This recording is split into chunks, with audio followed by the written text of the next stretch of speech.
Yes. Yes. Okay, thank you. Dear teachers, today is the fifth and last day of our FDP program on outcome-based education organized by IQAC, Sree College Kalady in association with STRIDE, Mahatma Gandhi University, Kottayam.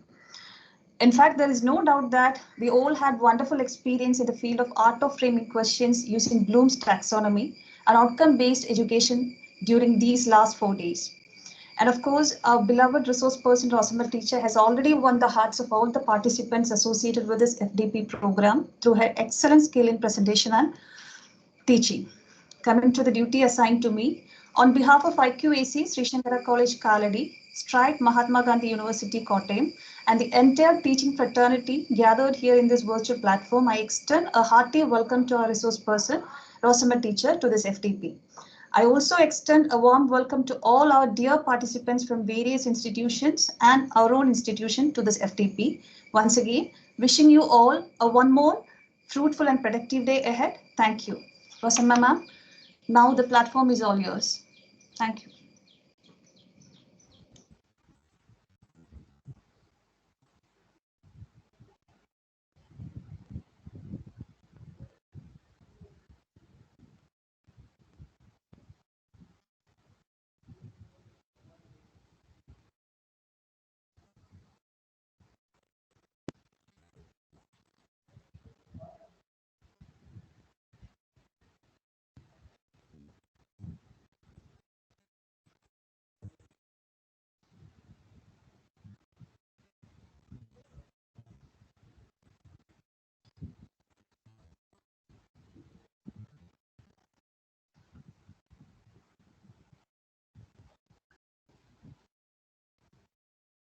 A warm good morning to one and all. Am I audible? Yes. Good morning, ma'am. It's audible. Yes, ma'am. Good morning. Can you see the slides? No, ma'am, your screen is seen. Your screen is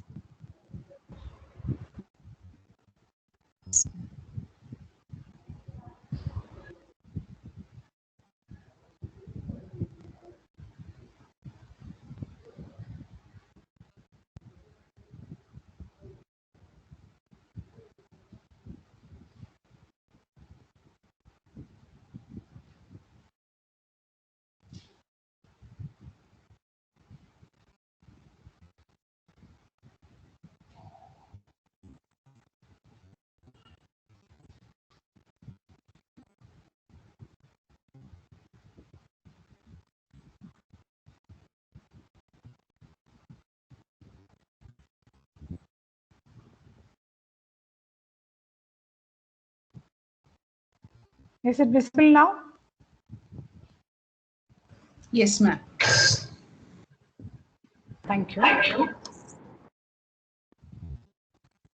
This we have last day of FDP where we have been discussing about different aspects of outcome-based education based on Bloom's taxonomy and how it will help us to make our evaluation, the process of classroom assessment more effective.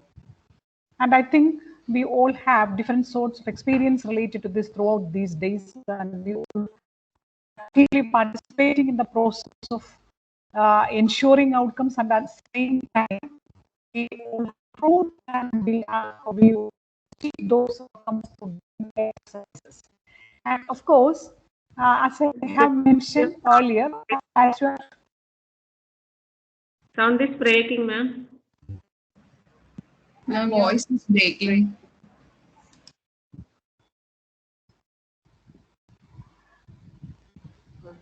okay.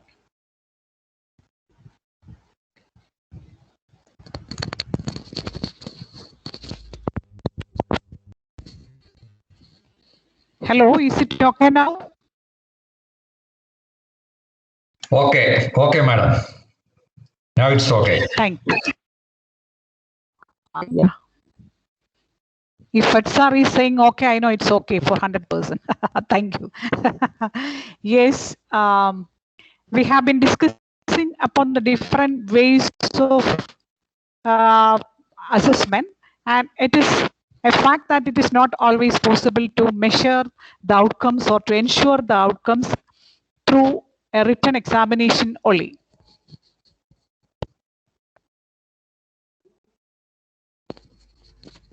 Am I audible for you? Yes, ma'am. Thank you. Yes, ma'am. Yes, ma'am. Thus, we have to identify tools and techniques so that our assessment become more outcome-based in the sense that we have to ensure that all the outcomes we set for the content, we've set for the curriculum, the things or whatever else, that should be achieved. And as a teacher, we can identify whether those outcomes set for the course can be achieved at the end of the course. And it may be some other person or the authorities of the institution who may be assessing the outcomes of the institution, and it is not possible to assess all those outcomes immediately after the program. It can be assessed after a follow-up or after getting the feedback of the students after 10 or 15 years like that. So the only possible way of ensuring whether the students have achieved the immediate outcomes that we have set for our course, that is possible through the efforts of a teacher. And for that, we use different measures, and one among the uniform measure is the test prepared or given by the university, because it assesses the outcomes in a uniform way for all students of different institutions that come under university. At the same time, as teachers, we can assess whether some of the outcomes that we expect through the classroom activities are achieved through various assessment methods like assessment in learning or assessment for learning, and of course assessment of learning whenever it is possible. So when we come to that, today we will discuss about that. And I have seen that all of us have submitted the assignments, that is preparation of the setting of the outcomes or framing the questions related to that. A few people framed questions too, and I have gone through most of them, and I have to congratulate all of you for preparing such a beautiful presentation related to outcomes. And it clearly shows that all of you have ensured, or all of you have demonstrating the outcome achievement. So it is a pleasant experience for all of us that within these limited days, we all are able to achieve those outcomes which we set at the beginning related to this FDP. And we will have the detailed feedback of all these assignments during the afternoon session or after the discussion of this forenoon session, right? So I congratulate once more for the efforts you have taken to make it in a very beautiful way, and of course in the way that is expected from all of you, that is, you all have achieved the expected level of standard, and I cannot see any difference between the real product and the expected outcome. That means both are aligned, both are in tune. That itself shows the success of the FDP, and of course the success of your participation. I mean, your attentive way of participating in the FDP is the reason for your performance of writing this assignment. So that shows that different levels of cognitive processing have achieved by all of us. And when we go to the FDP outcomes that we set at the beginning, during the first day, I have shared what are the expected outcomes of this FDP. Being the last day of the FDP, we reflect upon that, and based on that, we will discuss the remaining aspects. We set the outcomes like the participants will be able to identify the need of Obe explain OBE and Bloom's taxonomy and all those related things. We will be able to use the taxonomy in teaching, learning, and evaluation process. As participants, we will be able to organize questions with priorities. Which topic, which unit, which module is to be taken as important for framing the questions. So this is the organizing pattern of framing the questions. And the participants will be able to assess the outcomes of the learners through various tools and techniques. Finally, we will be able to design quality question papers in our own discipline. These were the different outcomes we set for the present FDP program. And how do we ensure that these outcomes have achieved?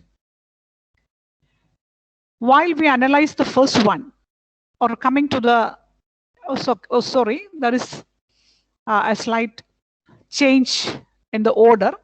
The first one is identifying the need of OBE. It is not the organization of the questions, we'll come to that. Identify the need of OBE. How do I identify or I check, I ensure whether you have identified the need of OBE? That is through the different oral questions that have taken place during our discussions. And there were, of course, many tasks related to find out the need of OBE, especially during the first day. While we were analyzing the question papers of the university, we have identified that OB is required for some reasons. So the different sort of oral and written tasks helped us to get the need of OBE and explain OBE and Bloom's taxonomy. It's true that you all can explain it because through the different task of asking questions and different tasks related to OBE and Bloom's taxonomy, we all have the capacity to explain OBE now. That's why you all were able to identify the different types of knowledge, different domains, different cognitive processes. And of course, yesterday we have seen the taxonomy related to digital classes, and all those tasks and the responses you gave clearly showed that you are able to explain these things. And is it possible to use the taxonomy in teaching, learning, and evaluation process? How can I assess that? Your ability to apply the taxonomy in teaching, learning, and evaluation process. I cannot identify your efficiency of using the taxonomy in teaching because I haven't observed your teaching process so far. I don't know whether you can use the taxonomy in the learning process of the students in the classroom. So we don't have an opportunity to assess that during this FDP. And to some extent, I can identify whether you can use it in the evaluation process by evaluating your assignments you have submitted yesterday. So the other parts are unable to evaluate through an oral questioning or a written question or a written examination. Can you suggest a few ways by which I can ensure or a person can ensure whether you are teaching effectively or whether you use the taxonomy effectively? How can I assess, or how can your principal, how can an authority assess the teaching efficiency and propose some ways for that? നമ്മൾ നന്നായി പഠിപ്പിക്കുന്നുണ്ടോ എന്നുള്ളത് എങ്ങനെ തിരിച്ചറിയാൻ പറ്റും? ഒന്ന് രണ്ട് വഴികൾ പറയാമോ?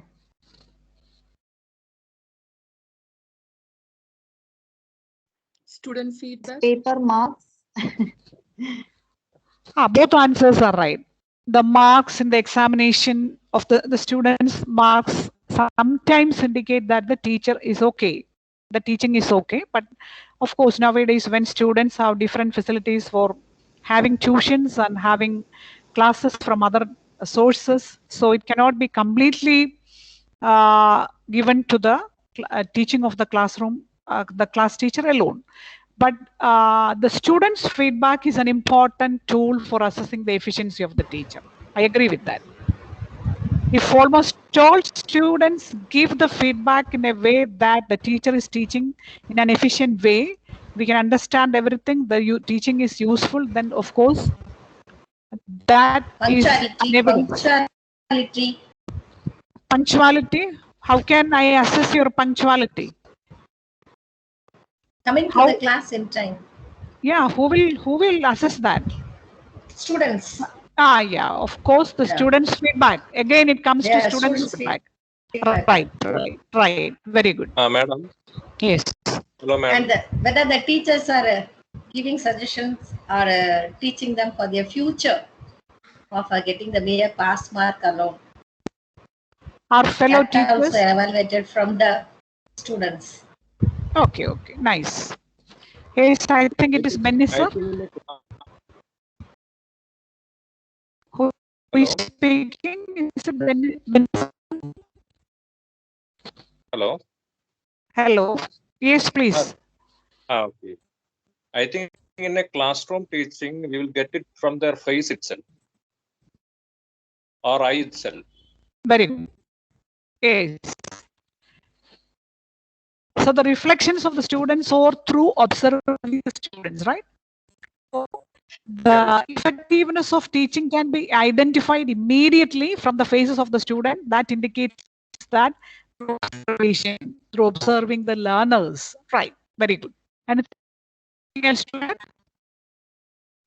Ma'am, teaching plan, is it having any and a kind of what? It has a role, but yes, I agree with the answer. The plan is good. The planning is for effective teaching, but whether it is implemented in the classroom.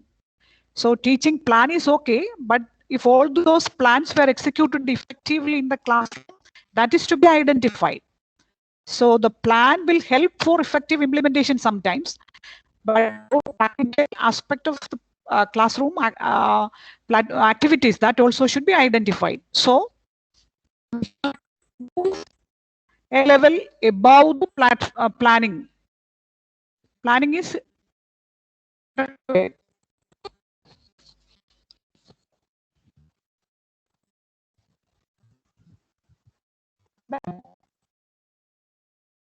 yes, I agree with all. Ma'am, it's not audible. Right.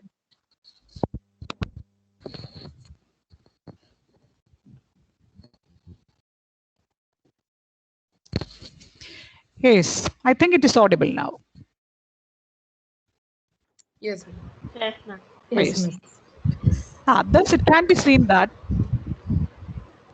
the effectiveness or the application level of the teaching process cannot be ensured with the help of a written test.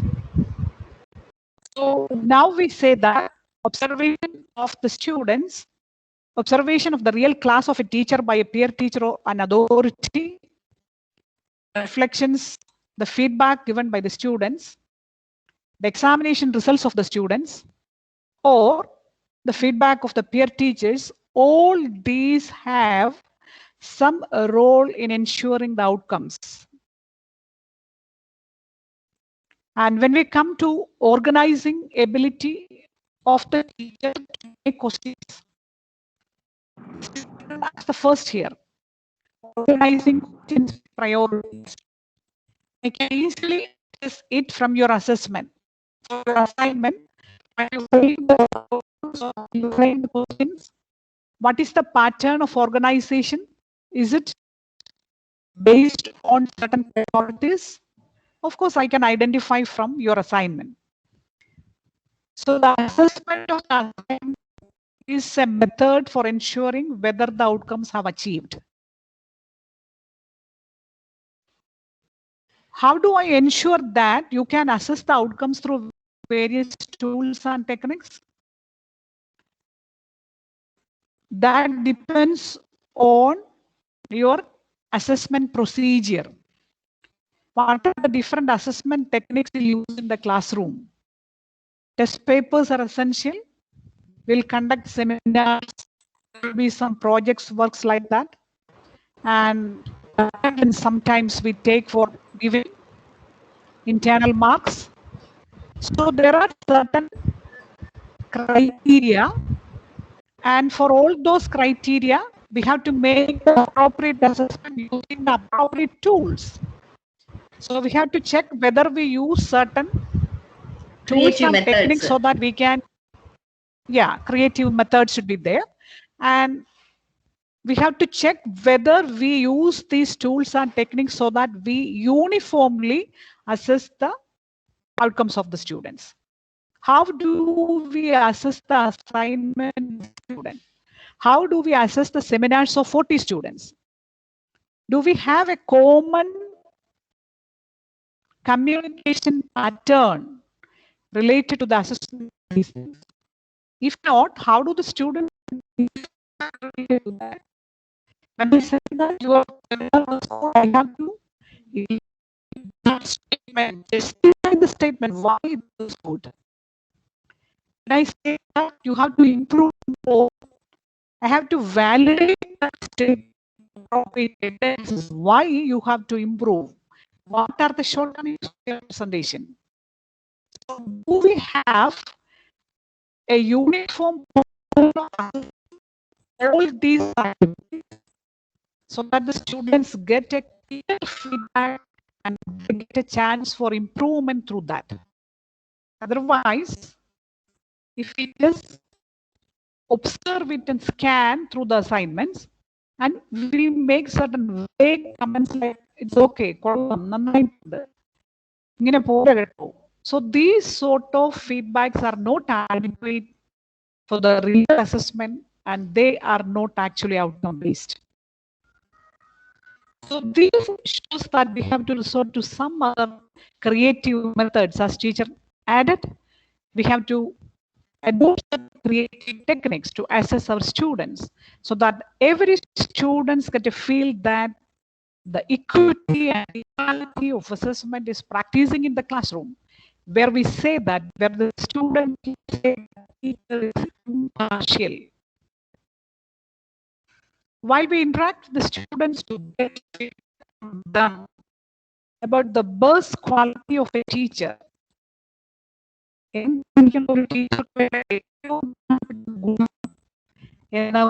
ചോദിക്കുമ്പോൾ ഏത് ലെവലിൽ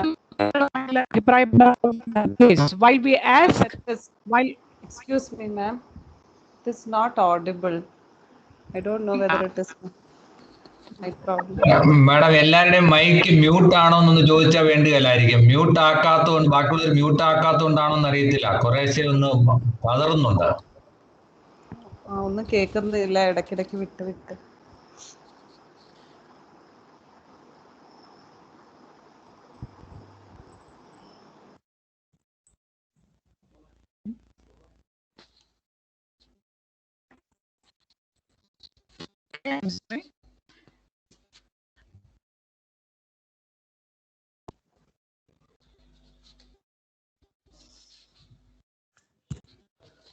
I think now everybody is muted their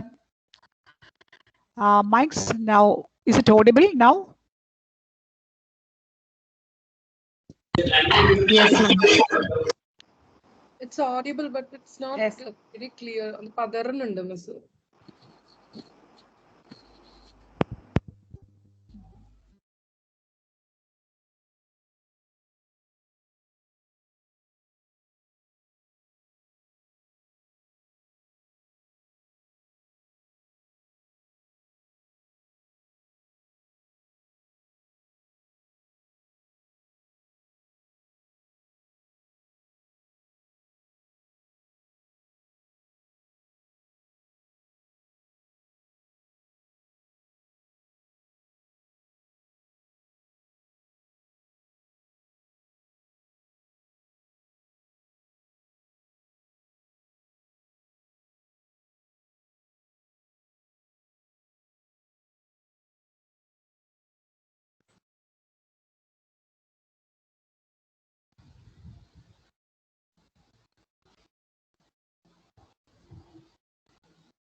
Hello friends, am I audible now?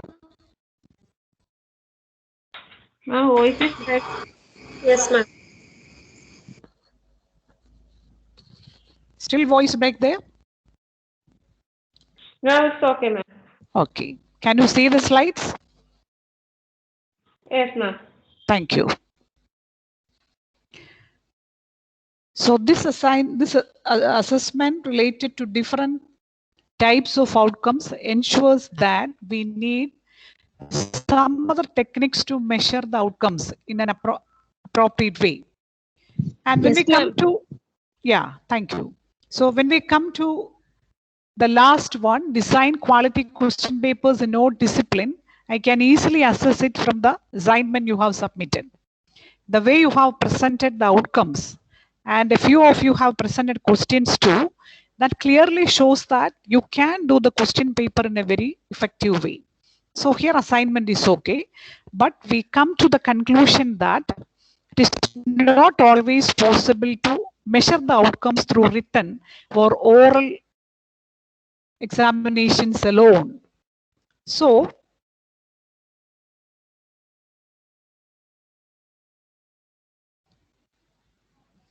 we have to use different evaluation strategies. Can you see the new slide? No. Not at.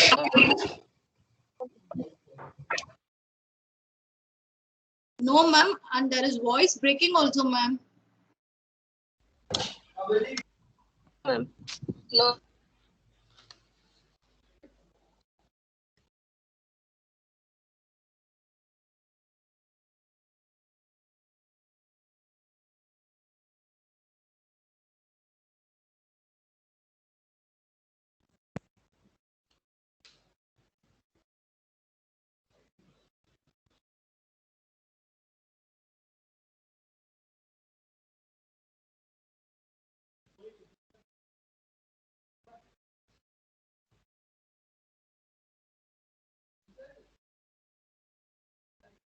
Am I audible now? Yes, ma'am, it is audible. Can you see the slides? Now it's okay.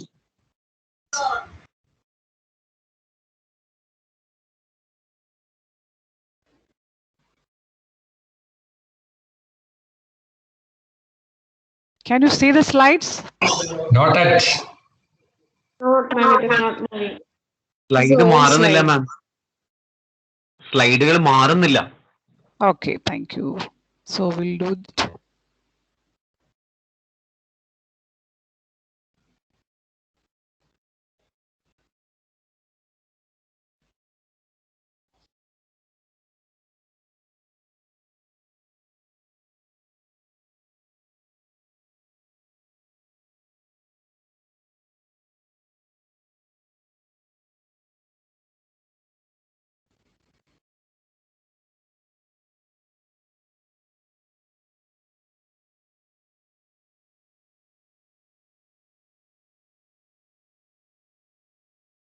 Is it visible now? Yes, ma'am, it's changing also. Thank you. So if there is any trouble, please inform me so that we can immediate changes. Okay. So the evaluation strategies used, we commonly used evaluation strategies. We ask questions in the classroom. We give assignments. There is a error 1, 2, 3 like that. So 3 is test, 2 is assignment. So we need more evaluation strategies and those types of strategies where we try to assess in a different way. All those are termed as alternative or authentic strategies. We need some other strategies like we have to assess the performance of the students in various situations, whether it is a presentation, whether it is a participation in a group discussion. Sometimes it may be the participation in a symposium, or sometimes it may be the project presented by the student. So how to assess these products efficiently and effectively? These all are certain products. The participation in a debate is the product of the student. The student is trying to demonstrate his expressions and his ideas. That is the product of his thought. So how do we assess these sort of products in our classrooms. Those are known as authentic assessment or alternative assessment. What is authentic assessment? The students are asked to perform the real task so that they have to demonstrate their knowledge and skills. While a student is participating in a seminar, what is expected from the student? We don't expect the knowledge level only. If we want to assess the knowledge level, we can ask the student to write the assignment so that the assignment will clearly give the knowledge level. So why do we compel the student to present it in a seminar? Of course, it includes many other things. The learner has to present his or her conceptual knowledge with the essential procedural knowledge of presenting the seminar. How the knowledge can be presented effectively before an audience. While we write something, it is the symbolic or the verbal representation of the knowledge. When we try to present it, here comes the different aspect of the communication, verbally, visually, or how the auditory skills or the visual skills or the communication skills, the voice, all these integrate in the presentation of the learner. So while we try to assess the knowledge level or the content of the presentation only, it is not outcome based. We have to ensure whether all those aspects of outcomes we set for the seminar. Of course, we have to set certain outcomes for the seminar. That is very important. Why do we plan the seminar? We have to ensure those outcomes. The student will be able to write the seminar, organize the content of the topic in an effective way. The student will be able to express the ideas to the audience with clarity. The student will be able to defend the arguments effectively. The student will be able to utilize the time allotted for the seminar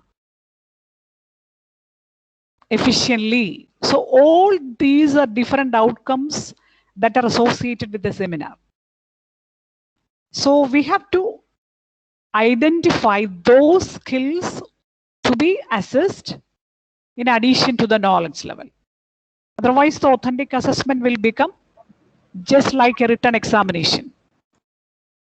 So all these sort of authentic assessment are necessary nowadays because we say that we fix certain graduate attributes like development of the communication skill, development of the global awareness for the learner. So how do we check whether the student possesses all these? These are some of the techniques or the easy ways to promote the acquisition of the graduate attributes in the classroom. Ma'am. So, yes. Sorry to interrupt you, ma'am. Yes, please. I just wanted to share a assignment that we are doing there. Maybe it is related something. That is why I just wanted to share. Yes, please. Ma'am, I'm from fashion designing department. Yes. So we have a course on visual merchandising for the students. So in that one topic is there, they are taught about displays, how different displays are there in a shop, window display, interior displays and all that. So in that the assignment that we give is the students are divided into groups and one part of a classroom is given and they have to actually create a display there. That is one type of assignment that is given to them of any product that they want. It can be a garment, it can be accessory, anything. And last 2 times we have added another element that they have to make use something best out of waste, not buy new things, but create a display by using something that was waste and then they have utilized it. So the students have come up with very creative ideas and very nice presentations.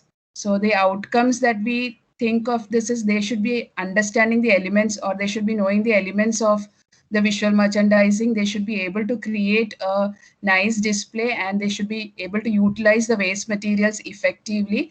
And lastly, they present also, that is, they explain what they have done.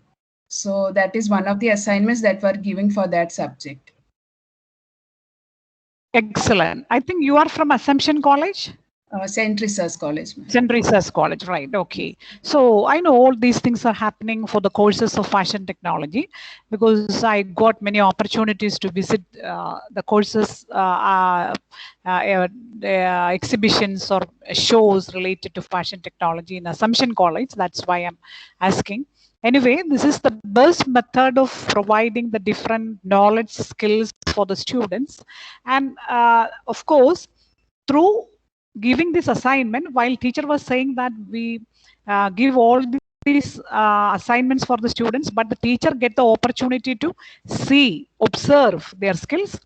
We ask them to explain different aspects of their presentation. So they are exhibiting their knowledge.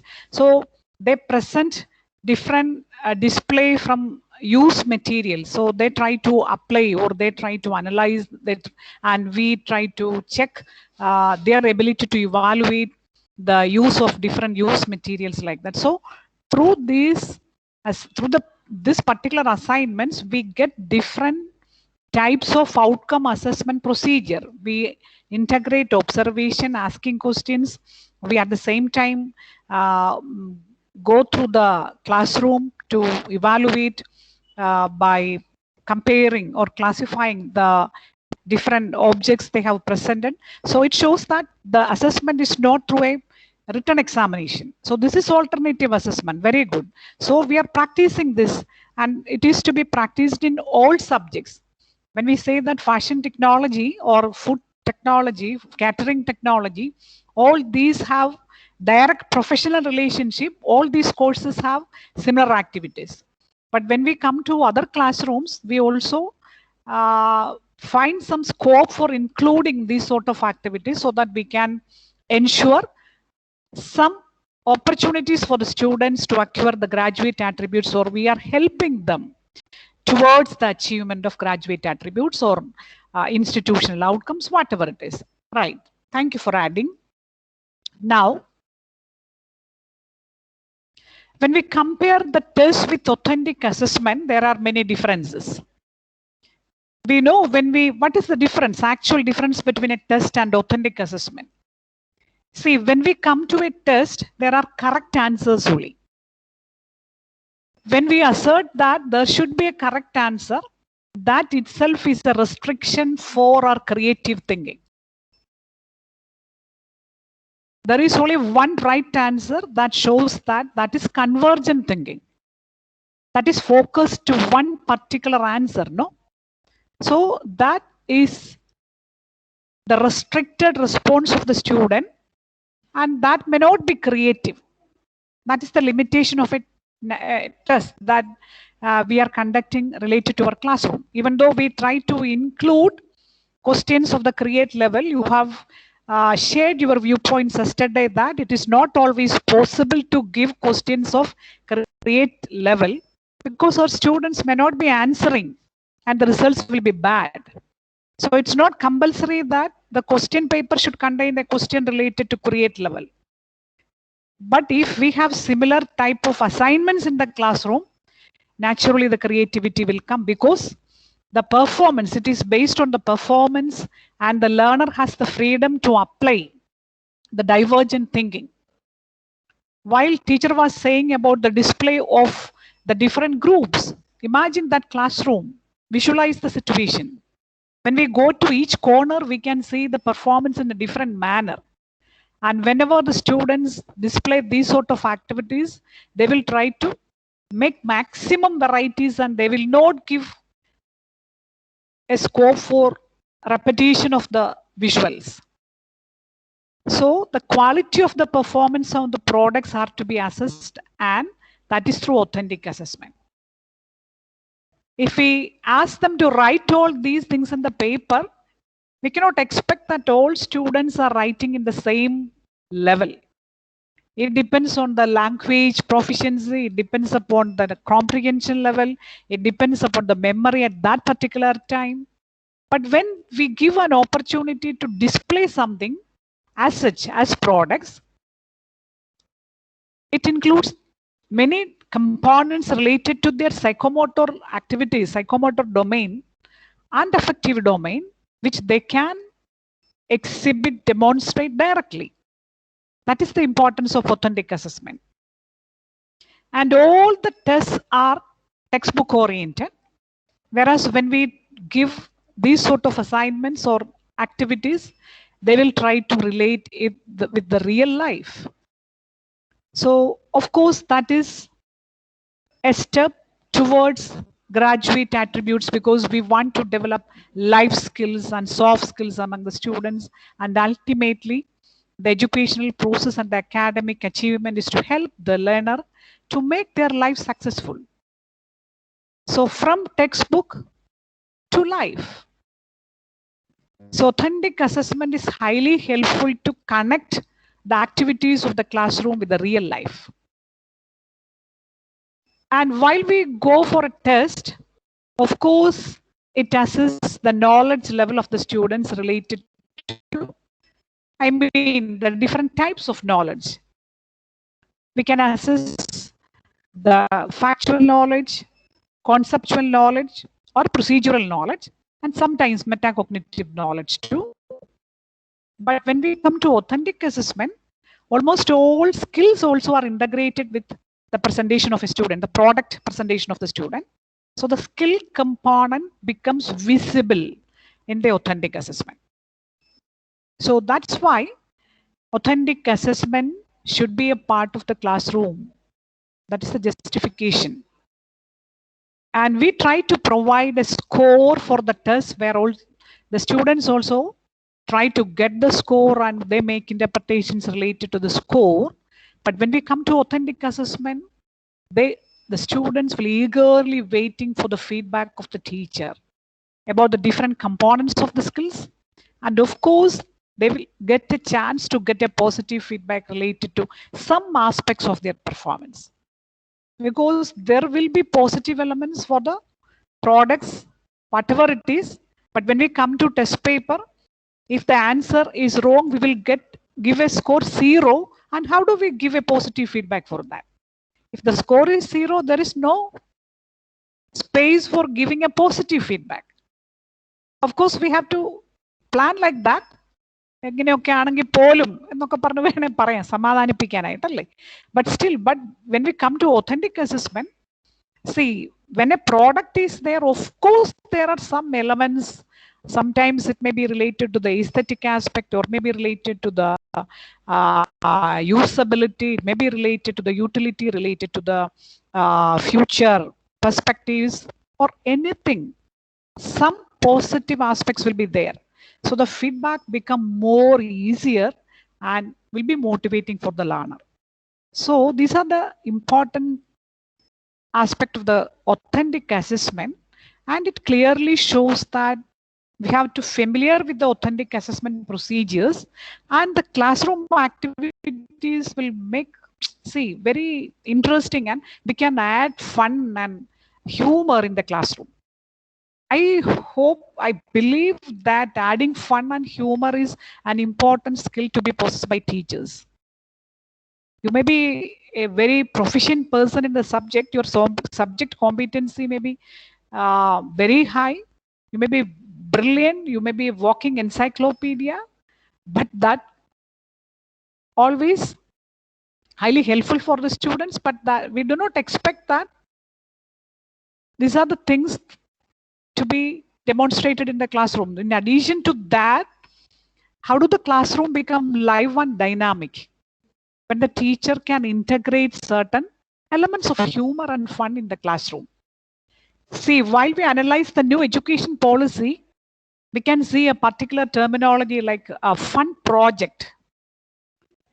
So the Government is trying to implement fun project for our students in our schools. So the students who come through fun projects will naturally expect that the higher education level also there will be some fun projects. So we have to think in that way. After 2025, those students who join for the college education will expect that the college education also, the higher education also linked with fun projects. Why it is included? Because we now believe that the happiness curriculum is to be promoted. Why do we learn? Why do we teach? Ultimately, the aim is to derive happiness. എവിടെയായിരുന്നാലും സന്തോഷം വേണ്ടേ? അല്ലെ പിന്നെ എന്താ കാര്യമല്ലേ? So how to make classrooms a pleasant place for learning? How to make our teaching a pleasant experience for learning? And there are many psychological studies that support the fact that students will try to retain concepts, will try to retrieve information. Those have a relationship with pleasant experience. So as a teacher, if we are able to transact the content in a pleasant manner through different activities which are pleasing for them, naturally the retention capacity, the encoding ability and the retrieval capacity will enhance. So the authentic assessment procedure will help us to add some sort of pleasant experiences in the classroom. We know the tests, all tests are tension producing activities. While I say that we will have a test to assess the outcome today at 2 p.m. I hope that it's not a pleasant experience for you, or you don't perceive it as a pleasing experience. Oh, എങ്ങനെ ആയിരിക്കും test? എന്തായിരിക്കും question? ഇപ്പോൾ ചിലപ്പോൾ ഈ ക്ലാസ്സിൽ attend ചെയ്യുമ്പം പോലും there may be some persons who are revising the last or reviewing the last slides, so that the tension of attending the examination is there. So always the test is something that causes certain apprehension for us. And of course, psychologically, we say that a level of tension is needed to attend the test effectively. And we call it, when we try to use our stress positively, that is known as eustress, EUSTRESS, eustress. And sometimes when the stress causes the failure or a bad performance, that is known as distress. So some level of tension or stress is necessary for good performance, that is okay.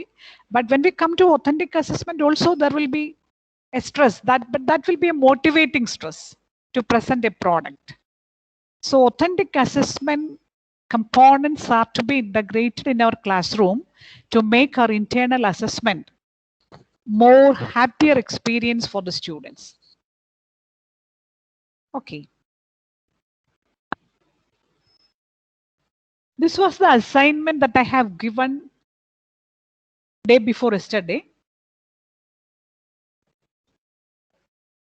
Select a module or a topic and set the learning outcomes, or you can frame the questions too. This was the task.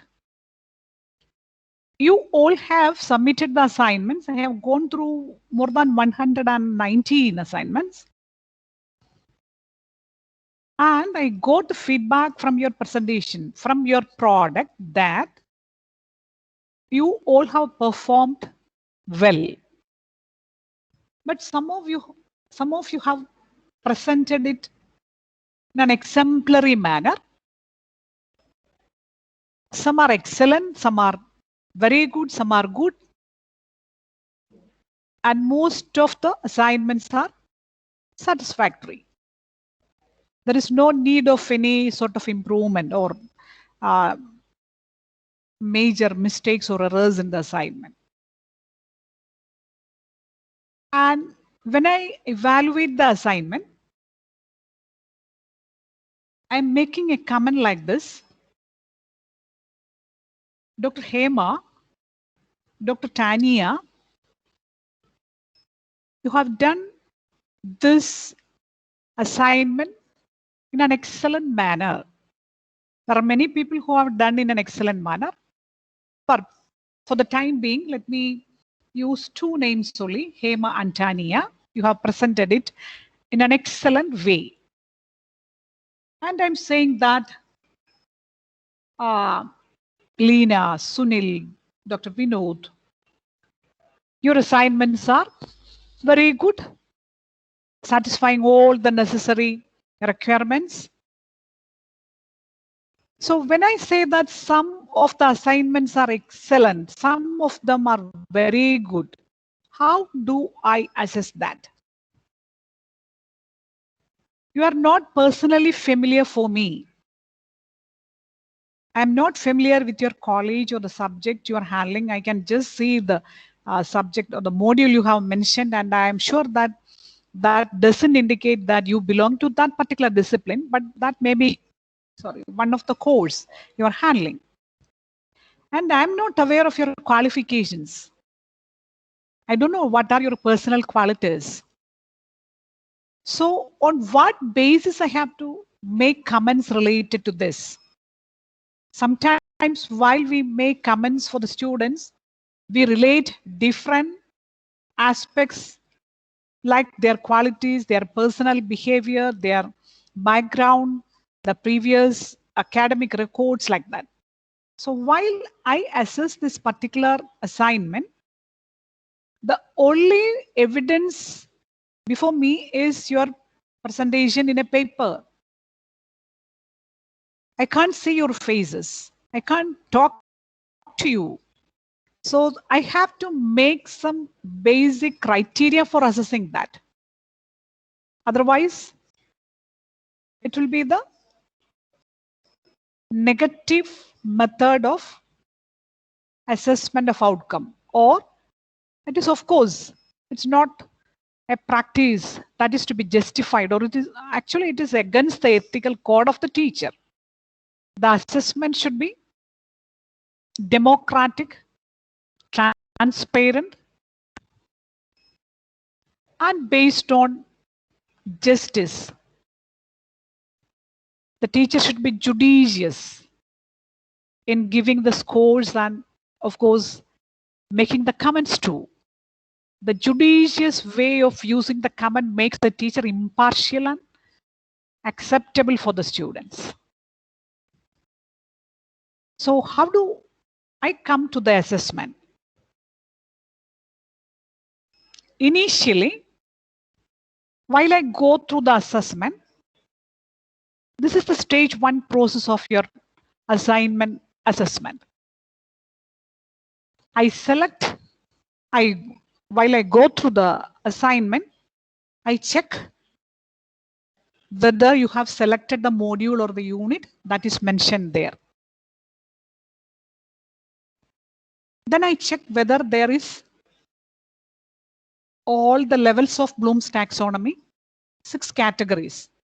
Of course, for some module or unit, 6 categories are not applicable. So some of you have mentioned only 3 or 4. That is relevant for that particular unit. It's okay. But some have identified 6 categories of Bloom's taxonomy.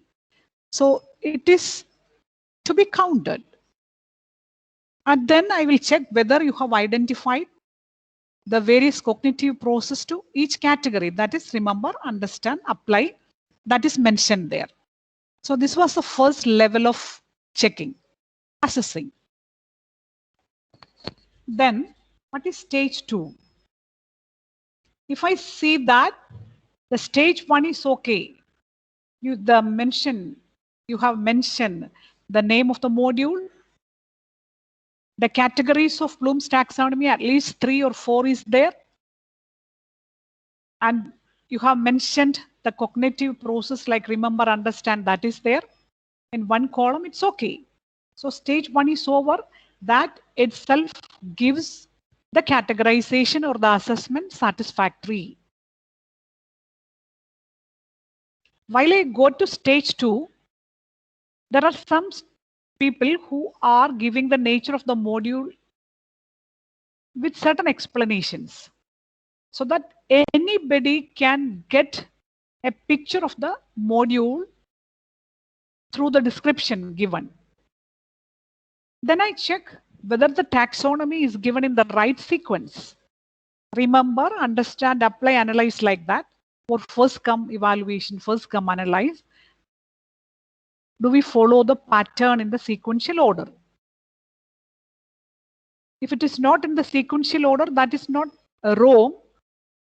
That is why during the first stage, they got the labeling satisfactory.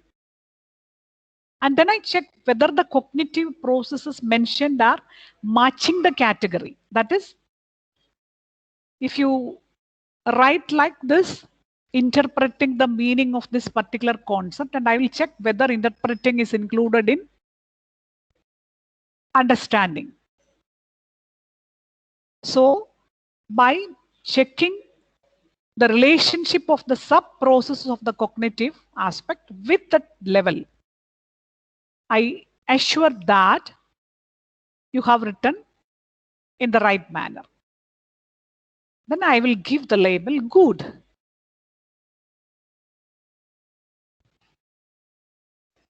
Then when we come to the stage 3, it is seen that some of you have selected numerous cognitive processes for each category. There are people who have written at least one for each category. That is enough. That's adequate for outcome setting. But a few of you have selected many cognitive processes like explaining, interpreting, inferring for understanding, commenting, critiquing, judging for analyzing, evaluation, like that. So if you have identified these sort of different cognitive processes, that showed that you have analyzed the module and the unit in depth. So that is to be recognized. So very good. Here comes the label very good. Now, when I come to stage 4, I see that the module is well presented. The different components of the module is well presented. The taxonomy and the related maximum cognitive process in the right sequence of thinking level. And while I go through the presentation, it can be seen that it is presented with good aesthetic sense, with appropriate structure, correct language. That is to be appreciated. So that is excellent.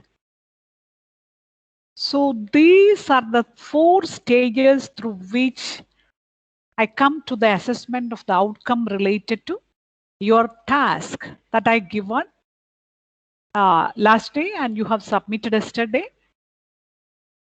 And that's why most of us, 100% of us have the stage 1 performance satisfactory, no doubt.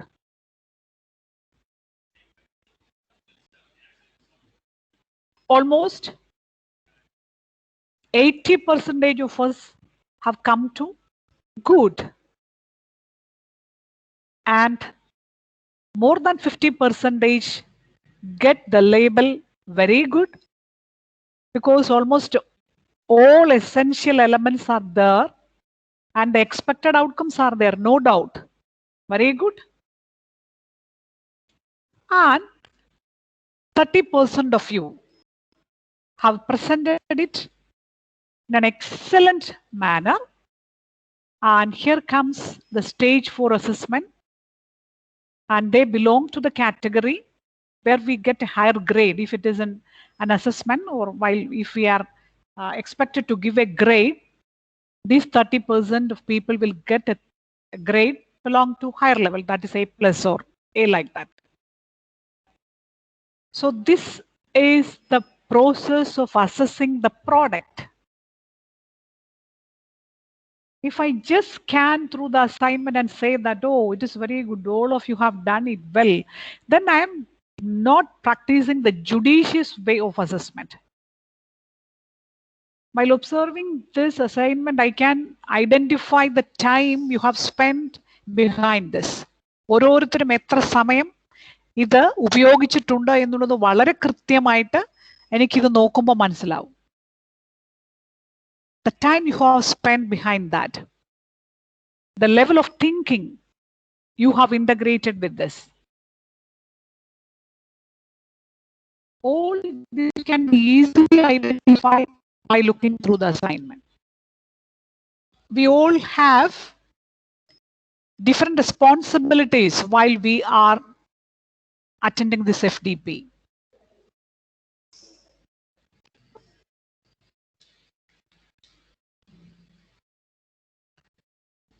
Sorry.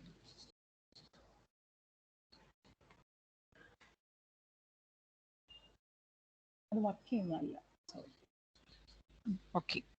So, some of us have to give the online classes simultaneously. We have to take care of the family members. We have to do different home related responsibilities. So in the midst of that, it's not possible to give the assignment or to spend more than 2 hours for the assignment. So that's not a problem. Still, we all have achieved the satisfactory level of achievement related to this particular outcome. Okay. So come to this matrix. I used this particular matrix for assessing the the assignment of outcome. Level 1 is satisfactory. Description of identifiable performance characteristics reflecting a beginning level of performance. Say it's not a beginning level, of course, it is a mastery level, I have to say, and it is satisfactory because most of us can identify the basic aspects related to the outcomes. The second level, it shows many reflections related to mastery of performance or mastery of our knowledge related to outcomes. That's good. When we come to the third level, with numerous cognitive processes given in the right sequence connected with the category of different components of the taxonomy, that reflects that you are a competent person related to outcomes. And when we come to the highest level, it clearly shows that the highest level of performance is achieved by you relating with different aspects. So that is to be termed as excellent. Suppose I want to give a score for this or similar activities. When we come to this particular assignment, it is not possible to give this wide gap between 5 and 20 for the excellent and 5 for the satisfactory. But it's, that is not applicable here because we can give it as 10. We can start from 10, I think, 10 or 8, 10, 12, 20, 17, 14, 11. That may be the classification for our present assignment because there is not a bigger gap between these things. But if we are in the classroom assessment procedure and if we feel that there is a wider gap, then we have to start from 5 to 20 because the excellent is away from the satisfactory level. If you feel like that, the score gap should be like that. And sometimes when we are in the classroom, there may be performance below the satisfactory level. And usually while we go through different ratings, there is the rating like very poor or poor. And psychologically or philosophically, I cannot agree with that usage, poor or very poor. We can give the label like need improvement. So if the performance is below satisfactory, it is better to use the terminology need improvement. See, when we say the labeling like poor or very poor for a student who has the age level of 20 plus, I think it is not matching their human dignity.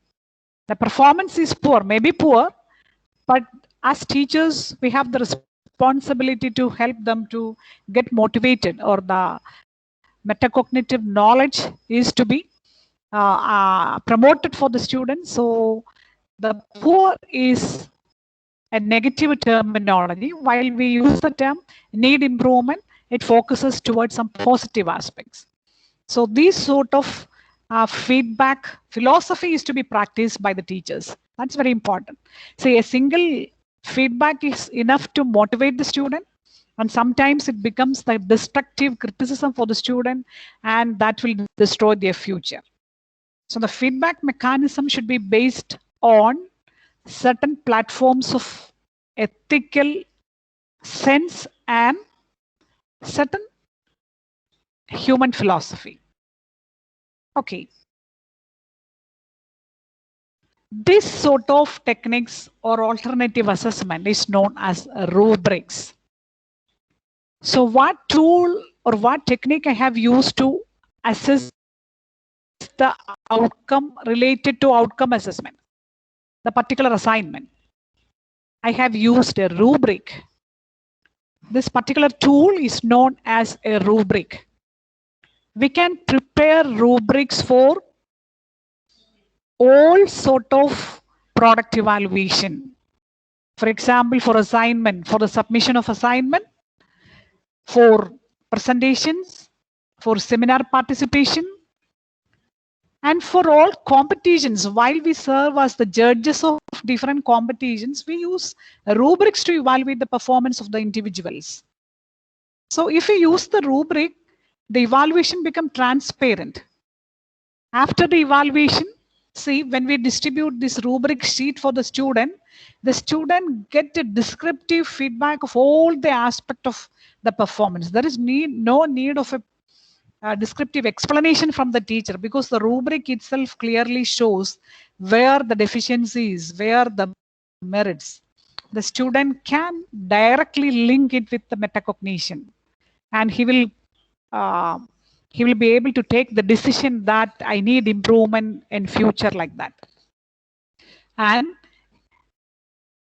he can take decisions related to different aspects of skills where he has to give more importance and training, or where his talents are, where he can make good performance. What are the areas where he can perform effectively?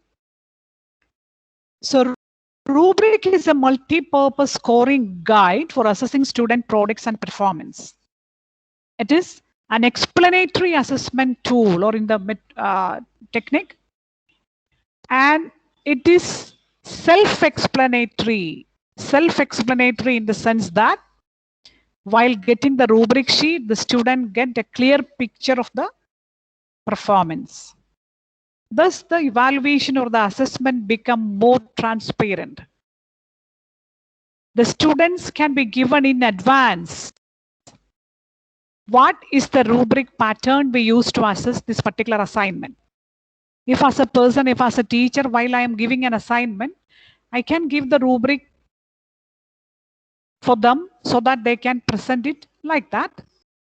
And after the assessment, while they go through the rubric, they will get certain text there and there here, and the students get the feel that, okay, I have to make rectifications here, like that. So it becomes transparent for the students, and there will be no problem of competition or comparison. So this helps for self-comparison or self-awareness or self-improvement, self-competition, rather say self, always trying to improve the self, competing with the performance or earlier performance, and trying to get a better performance in the future. So what are the advantages? It makes the learning target clearer. What should I do? See, sometimes students make the comments that, teacher, I have submitted the assignment, and immediately the teacher said, what is it? You have to repeat it. This is the only comment making by the teacher. You have to repeat. How? Why? What? These sort of clear specifications are not available for the learner, and they become highly stressed. So the learner, if we provide opportunity for the learner to get a clear target, it will be easy for them to correct and achieve the target through the use of rubrics. And it guides the design of the product and to deliver it effectively. And as we have seen, it makes the assessment process more accurate and fair. It provides students with a tool for self-assessment and proper feedback. It can be given, the peer feedback also can be given with the help of rubrics. For example, a seminar is going on in the classroom. We distribute a rubric sheet for the students who are attending the seminar. While attending the seminar, they go through the rubric, and at the end of the seminar, the students present the rubric sheet for the presenter. So this is a peer feedback. Going through the rubric sheet, the seminar presenter will get a clear picture of all the different aspects of the presentation. So thus the feedback becomes effective. And it has the potential to promote the learning for students. Students will take decisions that I will perform in a more better way next time. So this will help them to take positive decisions. But the construction is time consuming. We know if the rubric is not prepared with adequate attributes, and if the distribution of the columns are not appropriate, then of course the evaluation will be not valid and reliable for the students. So the preparation should be highly objective with adequate importance to different elements of the product assessment.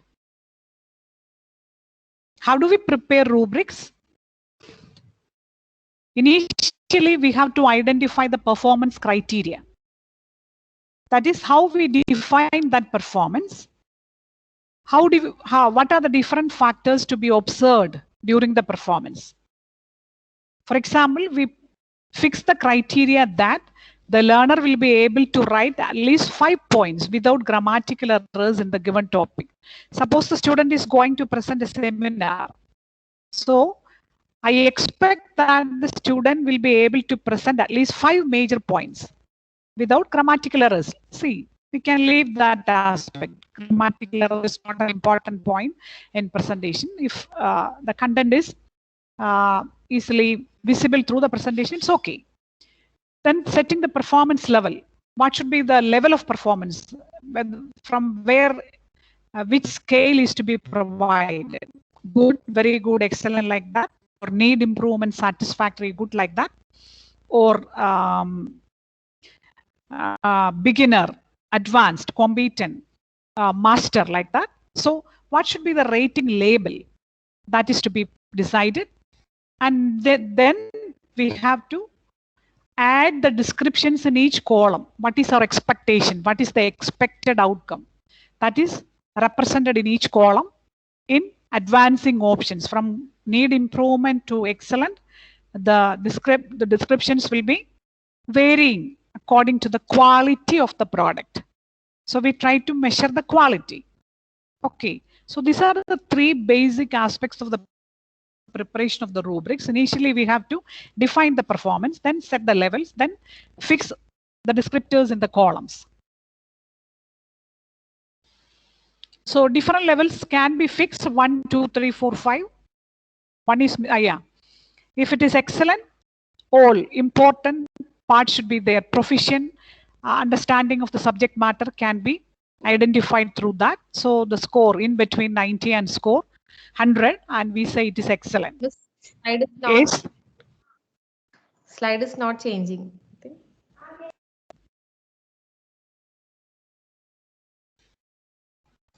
Not visible? We can see the advantages and limitations of rubrics.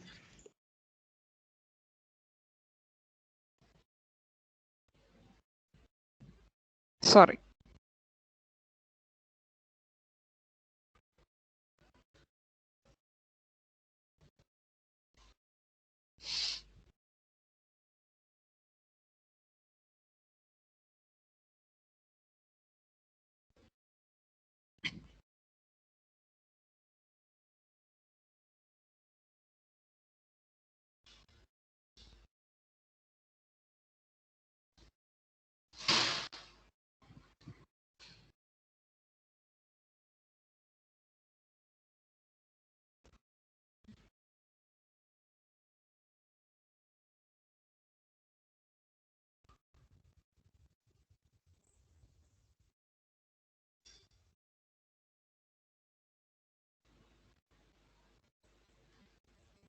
Is it okay now?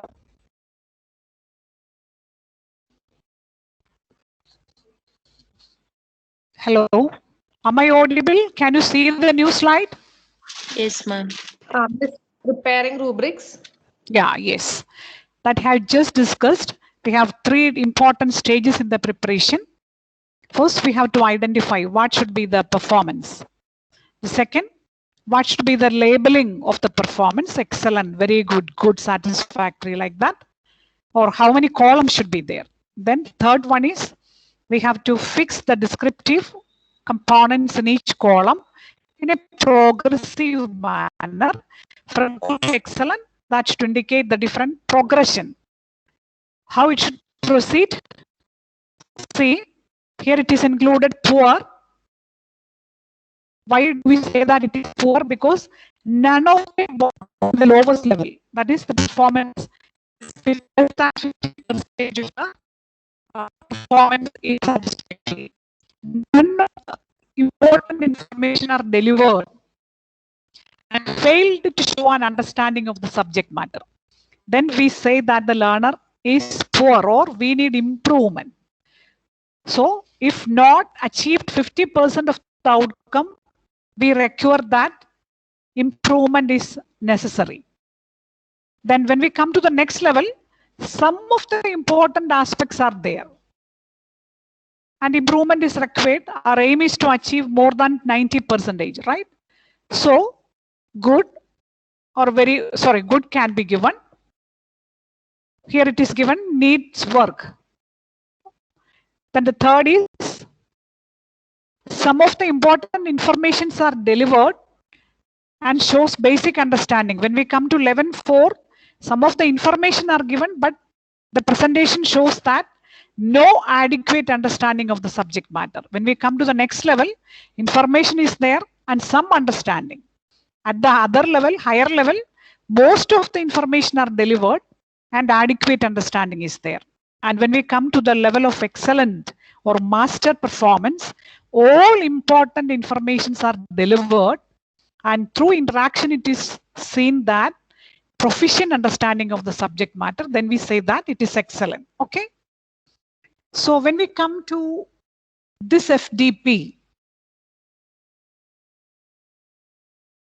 suppose you will get a certificate with a label like excellent, very good, good and satisfactory. Then what will be the rubric for that? See the performance, first column. Can you see the slide? No, Ma'am, ma'am. we are seeing preparing rubrics, ma'am. That slide preparing rubrics is seen now.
Is it visible?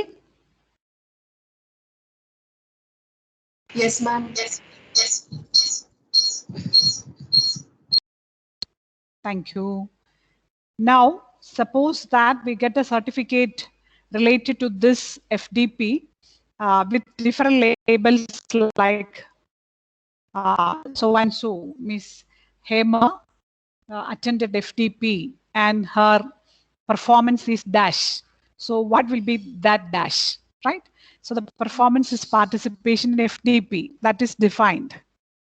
And I have given 4 labels: excellent, very good, good, satisfactory. These are the 4 assessment levels, then who will get excellent certificate for the participation? So try to make a self-check. So this is the best tool for self-assessment. Okay. So try to assess this, assess your performance. Who will get an excellent certificate for this FDP? The first criteria, you have full attendance for 10 sessions with complete presence for 15 hours. Then you will be excellent. But that doesn't indicate that you are excellent. The second criteria, you have completed all assignments and tasks and received feedback. You have given answers orally, you get the feedback. You have submitted the assignment and you get the feedback like that.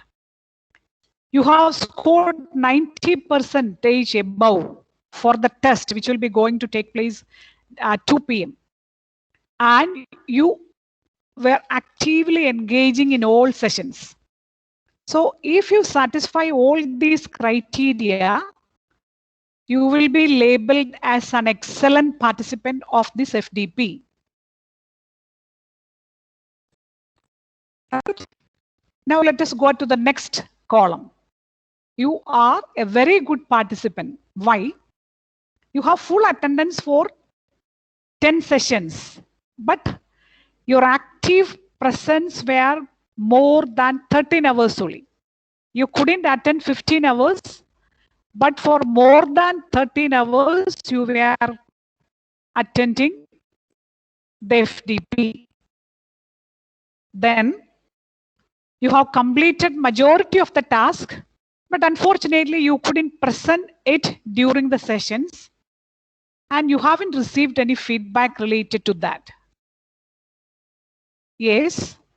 And for the test, you have scored more than 80. It may be 90 or whatever it is, but you have scored more than 80. You were attentively listening in all sessions. So if you satisfy all these criteria, you will be a participant labeled very good. Then what is a good performer? Who is a good performer? You should have an attendance of 90%.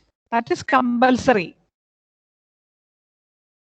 And 90% attendance means we have total 10 sessions.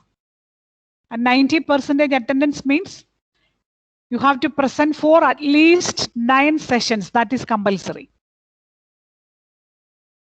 You joined for 9 sessions, but your active presence was only for more than 10 hours.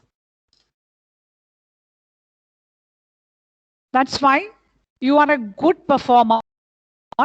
While you compare with the excellent performer, 100% attendance and 15 hours presence is there.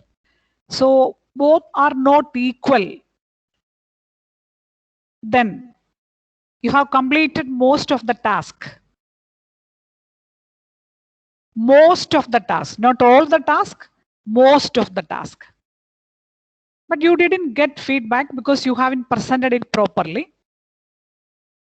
It might be a question during the session and you couldn't on your mic or your sound was not audible for the resource person. So you couldn't get the feedback. And your score for the test is more than 70%. More than 70%. That means you have a score out more than 10 out of 15. And you have attended the sessions. I cannot say that you were an active listener or actively engaged in the sessions. You just attended the session. Almost all slides you have seen and you have the notes related to that. You just attended it. Okay. And I can give the label you are a satisfactory performer. You have 80% attendance. That means you have attended at least 8 sessions. Out of 10 sessions, you have attended 8 sessions. For one session, you have to go for taking vaccine. That is to be taken as a compulsory act. അല്ലേ? Vaccine എടുക്കാൻ കിട്ടിയിരിക്കുന്ന date അന്നേരമായിരുന്നു, പോയി.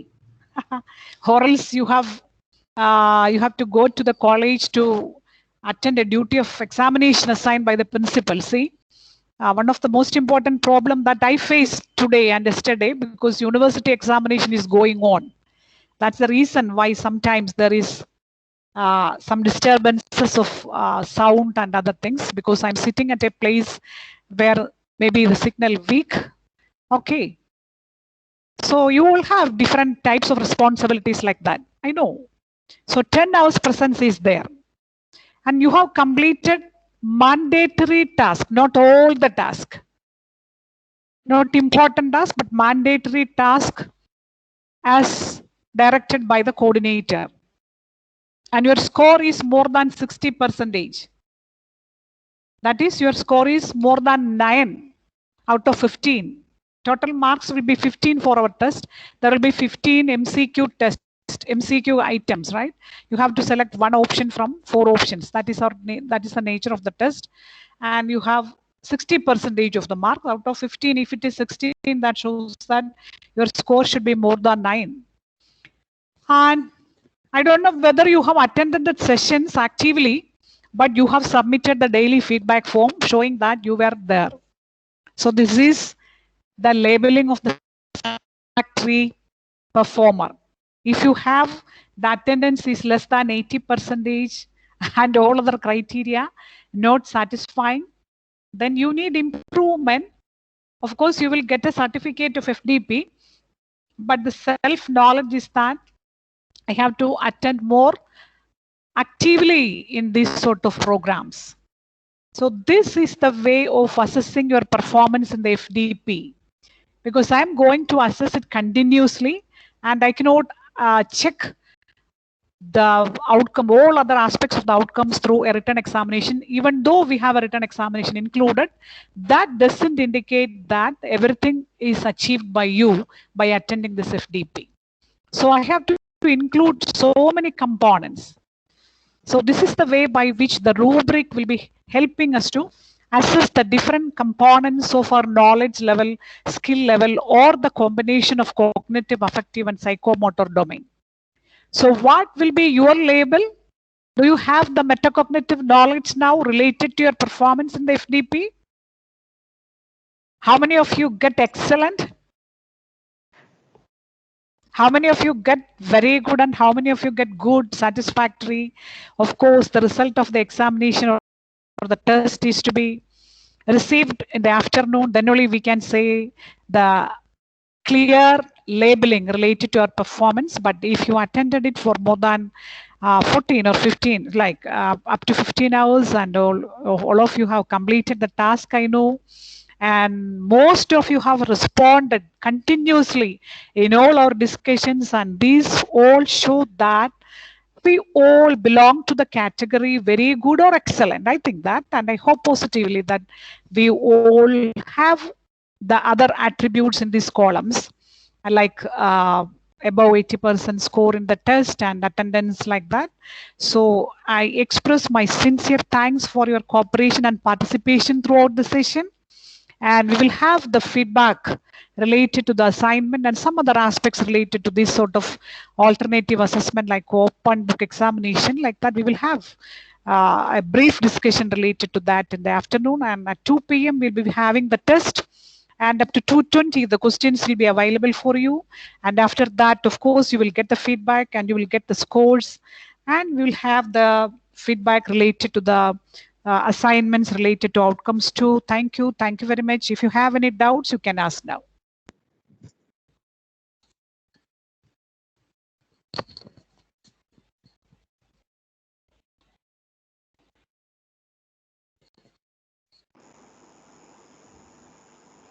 Hello, teacher.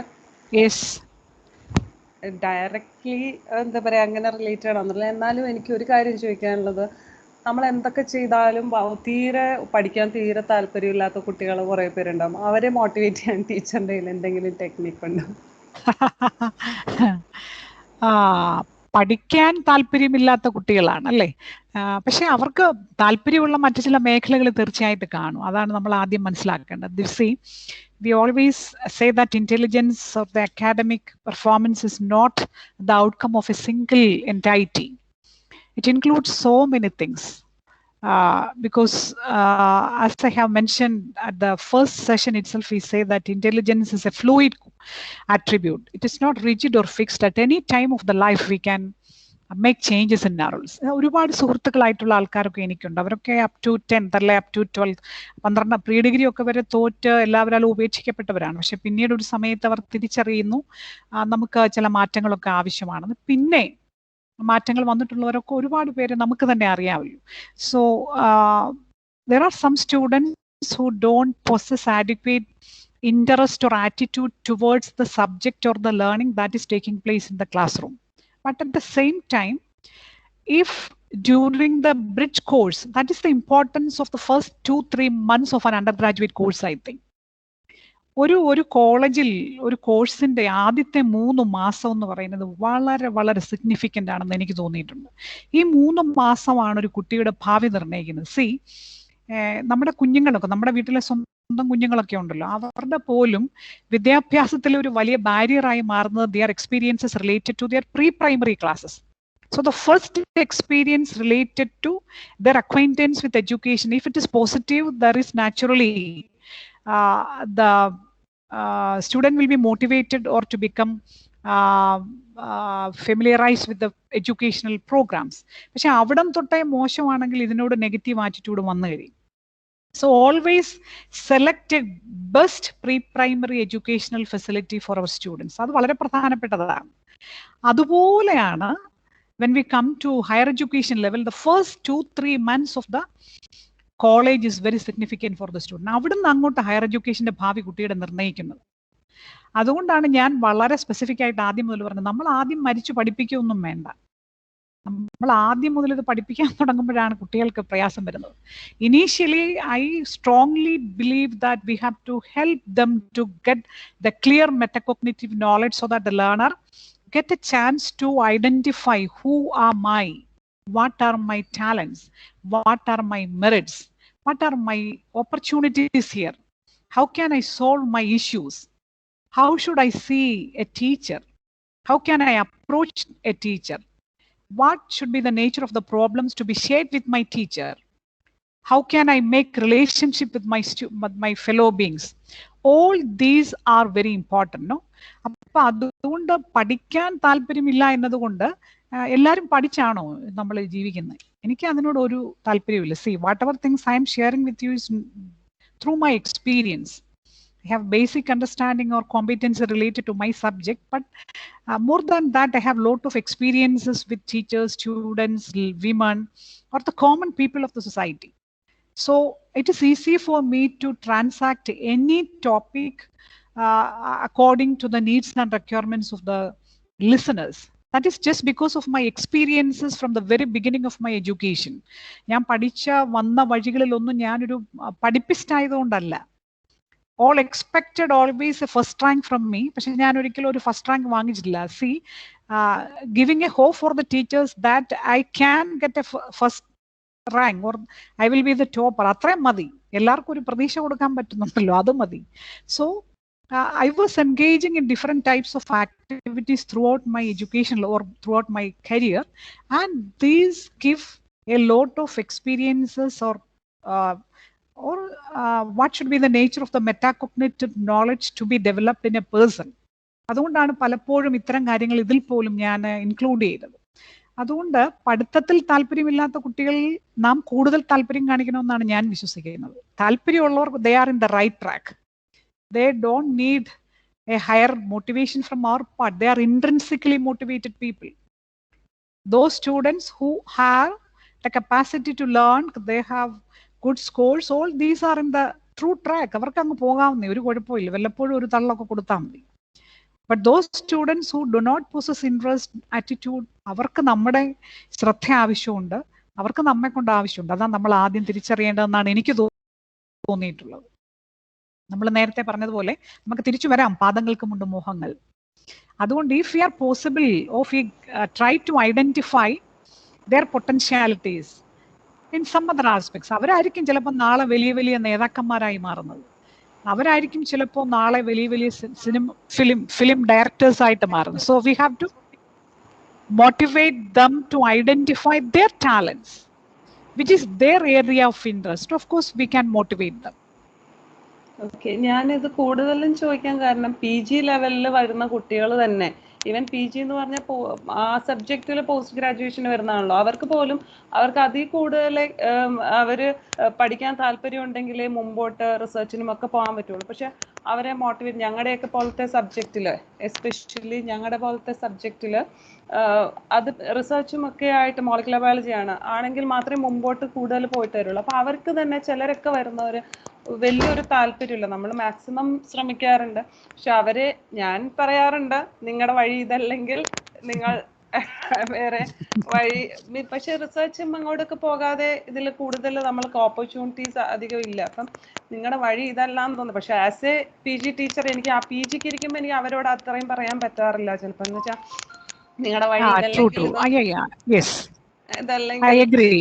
Yeah, I agree. When students with PG level, see, they are not coming with the compulsion of other people. They choose PG because of their own interest. So when they are not exhibiting their interest in that subject, that will be very difficult for us. But still, help them to get the pass mark or overcome their because അതിൻ്റെ അകത്ത് തന്നെ ഇപ്പൊ even reservation അല്ല mark കുറവുള്ളവർ അങ്ങനെയൊക്കെ വന്ന കുറെ കുട്ടികൾ ഉണ്ടാവാം.